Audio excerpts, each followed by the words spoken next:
So how many guys are in sales? Or even a better question, let me ask you, how many of you have positive thoughts when you think of somebody in a sales role? Well, let me just tell you, my name is James. I am in sales, and most of my professional career has been in the sales role. In that, I've had the blessing of learning from sales professionals how to sell well, and of course there's a wrong way and there's a right way. And in that, I've also learned that everybody's in sales of some kind.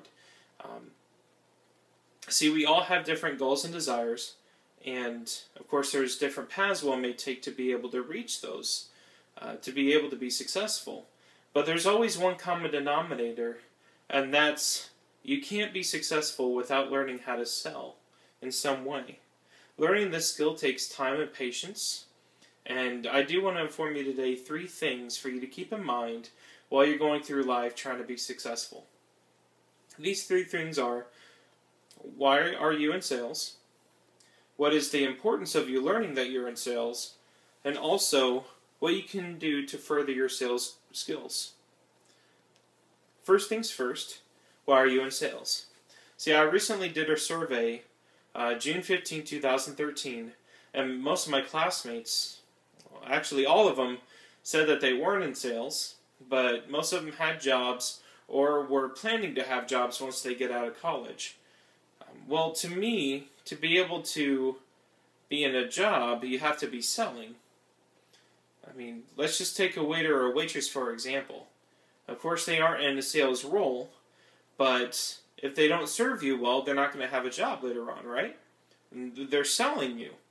Whenever they give you food, that's in a good timely manner. Whenever they fill your glass without you asking 3 or 4 times, they're selling you.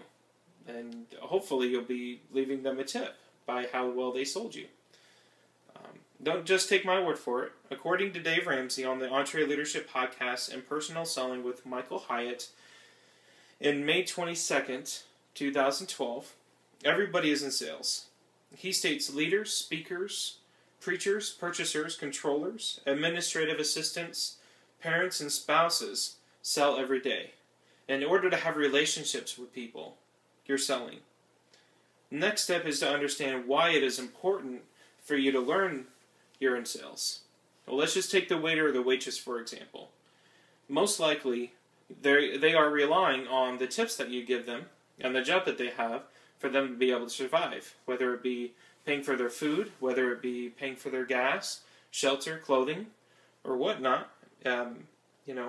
Knowing this information will give them more motivation to sell you well, and ultimately, hopefully, earn a larger tip. An example of that would be me. I've been known, my wife can vouch for me, I have been known to leave 0% on a tip if the service was nearly non-existent. It was horrible. But I've also been known to leave 500%. It all depends on how well they sold me.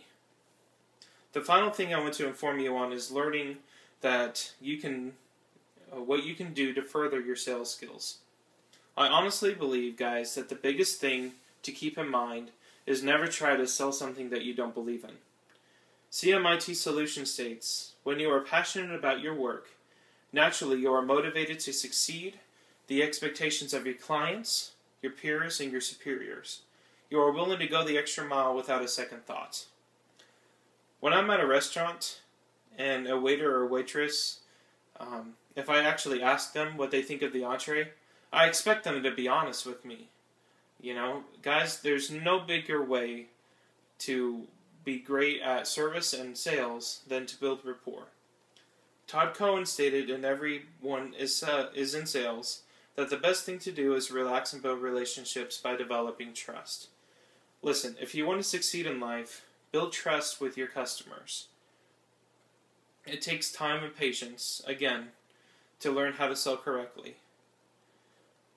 But guys, this is so important, and it can also be learned by listening to others and learning from others. Turning Objections into Closing Opportunities by Tony Perenelli. And he actually wrote this on the 20th of December 2004.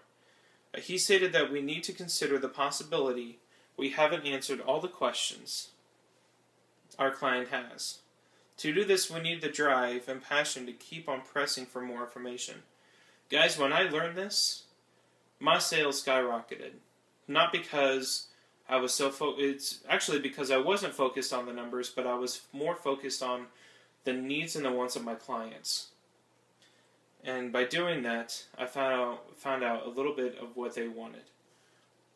In conclusion, I've discussed why we are all in sales, why it is important we realize this, and what we can do to further our skills. I will end it with a quote from Confucius: "The will to win, the desire to succeed, the urge to reach your full potential. These are the keys that will unlock the door to personal experience, or personal excellence." Thank you and have a great day.